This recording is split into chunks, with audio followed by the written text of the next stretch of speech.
Sandeep Nehru, Congress party, Congress party, भाई संदीप नेहरू। कि हरियाणा प्रदेश के अंदर आगामी विधानसभा चुनाव के अंदर जो नतीजे निकलेंगे, अभी थोड़ी देर पहले रास्ते में मिला, वो कहने लगे कि जो यात्रा ये चल रही है इसमें संदीप जी बिल्कुल पैदल चलते हैं, ये नहीं है कि कभी भी वो साधन का प्रयोग करते हैं। ये कितनी अच्छी बात है। जब संदीप जी हमारे गांव में गए थे उस समय बचेर और मम्मड़खेड़ा का जो फासला था वो 9 किलोमीटर का था। मैंने कहा संदीप जी ये यात्रा जो हम कर रहे हैं ये 9 किलोमीटर का फासला है, गर्मी बहुत है। तो संदीप जी ने कहा कि नहीं मैं तो पैदल ही चलूंगा, क्योंकि हमारे पिताश्री भी पैदल चला करते थे। और चौधरी जगदीश जी नेहरा वो व्यक्ति जिन्होंने रोड़ी हल्का रानिया विधानसभा के अंदर अनेकों काम किए और वो किसी से छुपे हुए नहीं है। अब मैं अगर बात करना चाहूं तो एक व्यक्ति सबसे पहले इस भारत देश आया कि मैं सत्य के लिए लड़ा हूं और लड़ता रहूंगा। जिस परिवार में एक ने अनेकों कुर्बानियां दी हो इस देश के लिए, उनके ऊपर ना जाने किस किस तरह के शब्दों का इस्तेमाल किया गया। और उसी तरह से हमारे हरियाणा प्रदेश के अंदर अनेकों यात्राएं चलती है, लेकिन जो यात्रा रानिया विधानसभा के अंदर चौधरी जगदीश सिंह नेहरा कभी रोड़ी हल्का में किया करते थे वो आज संदीप जी ने की। मैं आप सबको आज एक ही बधाई, एक ही संदेश देना चाहता हूं। अपने परिवार में, अपने रिश्तेदारों से, अपने मित्रों से, अपने साथियों से एक ही बात कहना कि हरियाणा प्रदेश के अंदर इस बार किसी भी कीमत पर चूक मत जाना। रानिया विधानसभा के अंदर 60 से भी ज्यादा सीटें जीतकर कांग्रेस पार्टी सरकार बनाएगी, ये मैं बधाई देता हूँ आपको। विक्रम बेनीवाल कभी भी झूठ और असत्य की राजनीति नहीं करता। हम आज भी संदीप जी को बताने चाहते हैं, जो संदीप जी आपका विचार है, आपका जो नरम स्वभाव है, आपका जो बोलने का तरीका है, आप जो हर व्यक्ति को गले लगाते हो, ये बहुत बड़ी बात है। नरेंद्र मोदी ने झूठ प्रचार करके सरकार बनाई, झूठे वादे करके लोगों के नाल वोटां हासिल कीतियां और उस तो बाद साडे हरियाणा दे विच मनोहर लाल खट्टर की सरकार बनी। आप जी याद करो भाजपा वालों किए गए कोई भी वादे पूरे नहीं हुए और साडे रानिया तो जो पिछले 2019 दे विच चुनाव जीते चौधरी रणजीत सिंह जी, उन्होंने वादा कराया सी कि मैं रानिया को पैरिस बना दूंगा और विकास की गंगा बहा दूंगा। थोड़े दिन पहला उन्होंने एक यूट्यूब चैनल से पहले दिन इंटरव्यू कहते असीं 300 करोड़ रुपया रानिया दे विच खर्च करता, फिर दूसरे चैनल से कहते 400 करोड़ रुपया खर्च करता और तीसरे से कहते असीं 500 करोड़ रुपया खर्च करता और दावा कराया कि रानिया दे विच विकास की गंगा बह रही है। लेकिन साथियों असीं तां लभदे रहे, सानूं विकास की गंगा किते नजर नहीं आई। जदों रानिया दे विच मींह पै जांदा तां साडे बाजार दे विच मेहता पेट्रोल पंप दे विच गंगा दे जरूर दर्शन हो जाते हैं और ट्रक यूनियन के कोल विकास की गंगा के दर्शन जरूर हो जाते हैं। संदीप नेहरा जी, वह उनके साथ चल रहे बूटा सिंह थिन जी, ठाकुर दुर्गा प्रकाश जी, पुनीत बांसल जी, वह शहर के सभी गणमान्य व्यक्ति, सलवंत सिंह नगर पार्षद जी, वह सामने बैठे सभी शहर के बुजुर्गों, नौजवान साथियों, दोस्तों, भाई संदीप नेहरा जी इस पैदल यात्रा के माध्यम से हमारे बीच में पहुंचे हैं यहाँ रानिया पर। मैं रानिया पहुंचने पर उनका दिल की गहराई से धन्यवाद करता हूं, स्वागत करता हूं। आप सभी की बदौलत हम भाई साहब को विश्वास दिलाते हैं कि आने वाले अक्टूबर में जो विधानसभा चुनाव हो रहे हैं उसमें यह सरकार बदलने जा रही है और कांग्रेस की सरकार बनने जा रही है। आप सभी के सहयोग व साथ से कांग्रेस की सरकार बनेगी। आप सभी साथी मिलजुल कर एक वोट पंजे के निशान पर लगाकर कांग्रेस पार्टी को मजबूत करें। धन्यवाद, जय हिंद।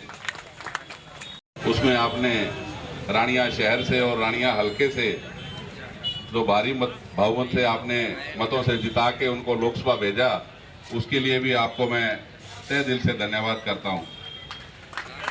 बुजुर्गों और साथियों, मेरे से पहले जो वक्त आए थे उन्होंने सारी बातें बताई। उन बातों का मैं पहले तो जो लोकसभा विधानसभा के जो हमारे साथी हैं, नुमाइंदे हैं, उनके बारे में मैं बताऊं। मैं आज भरी पंचायत में और भगत सिंह चौक में आपसे वायदा करके जाता हूं, अगर कांग्रेस पार्टी ने मेरे दूसरे साथी जिन्होंने जो आवेदन किए हैं अगर उन पे विश्वास जताती है तो मैं उनके साथ आपको यहां खड़ा मिलूंगा और कांग्रेस पार्टी के लिए काम करता मिलूंगा। जहां तक मेरी बात है, मेरे पिताजी ने इस इलाके में, बेशक ये तब ऐलनाबाद हल्का था, लेकिन वो विधायक और मंत्री रोडी हल्का के थे। उन्होंने कभी क्षेत्रवाद या कोई हल्कावाद की कोई बात ना करके इस इलाके से जो भी हमारे बुजुर्ग और जो भी उनके साथी जिस काम के लिए गए वो खाली हाथ नहीं आए। बुजुर्गों और साथियों, मैं आपको विश्वास दिलाता हूं, अगर कांग्रेस पार्टी ने मुझ पे विश्वास किया और आपने मेरे को विधानसभा भेजा तो मैं आपको यकीन और विश्वास दिलाता हूं भी उनकी तरह ही लोक सेवा और लोगों के बीच में रह के उनकी तकलीफों का जो समाधान हो सकता है उसी तरीके से करेंगे जिस तरह से मेरे पिताजी ने इस इलाके में किया है। हाँ जी सर, आज आपकी पदयात्रा रानिया में पहुंची है, क्या कुछ कहना चाहोगे? देखो, हमने हमारी ये तीसरे चरण की जो पैदल यात्रा थी हमने 3 दिन की करी। इससे हमने तकरीबन 60 गांव हमने कर लिए। तो आगे जो इधर नामदारी बेल्ट है उसका हम जल्दी आगे प्रोग्राम बना के आप लोगों को बताएंगे। हम चाहते हैं इस एरिया में अमन चैन और शांति बने और भाईचारा कायम रहे। तो हमारी तो भगवान से यही दुआ है। और आज खास करके ये आज़ादी का पर्व है, इस पे हम इस इलाका वासी और रानिया वासियों और विधानसभा जो रानिया के हैं, प्रदेशवासी या देशवासी जो भी है, हमारे जो साथी हैं, भाई बहन हैं, उन सबको हम भगवान से प्रार्थना करते हैं भी उनके घर में सुख शांति, तरक्की, समृद्धि और खुशहाली रहे। विधानसभा के 50 गांव के रखने के बाद आज आपकी पदयात्रा रानिया शहर में पहुंची। तो रानिया शहर में इस तरह का माहौल है जो संदीप नेहरा के देखो, ये तो आप लोगों से पूछ के ही आप बता सकते हो, लेकिन मेरे को तो जैसे लोग मेरे को प्यार दे रहे हैं, जिस तरह मेरे साथ चल रहे हैं और हल्के के लोग जो मेरे साथ चल रहे हैं और मेरा जो काफी पुराने साथी हैं हमारे पिताजी के, और वो आशीर्वाद देते हुए चल रहे हैं। मेरे को कोई भी ऐसा गांव नहीं मिला जहां से मेरे को कुछ मेरा मन ढीला हो या मेरे को कमजोरी महसूस हो, ऐसा कहीं भी। खास करके बात मैं बताऊं, जैसे अब कांग्रेस पार्टी के साथी दिन ब दिन कांग्रेस पार्टी के साथ जुड़ रहे हैं, नए नए लोगों से मिलने का मौका मिल रहा है। पैदल यात्रा का मकसद हर आदमी से जब मिलते हैं, पैदल चलते हैं, बात होती है, खुल के बात होती है, उनका घर देखा जाता है, परिवार देखा जाता है, बातें होती हैं।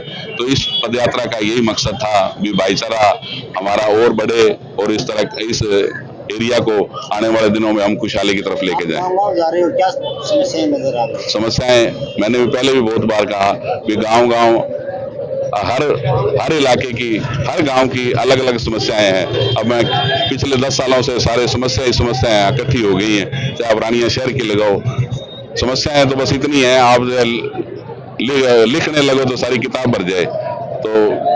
तो मैं तो ये चाहूंगा अभी आने वाले दिन कांग्रेस के हैं और कांग्रेस की सरकार बनने वाली है, और जो नुमाइंदा यहाँ से कांग्रेस का बन के जाए वो लोगों के यहाँ के भला करने की बात करे। लोकसभा पार्टी ने अपना जो दावेदार है वो घोषित कर दिया, अपने बेटे को। हाँ, देखो, वो उनका व्यक्तिगत मामले हैं, उनकी पार्टी है, वो जिसको भी खड़ा करे वो उनका व्यक्तिगत मामला है।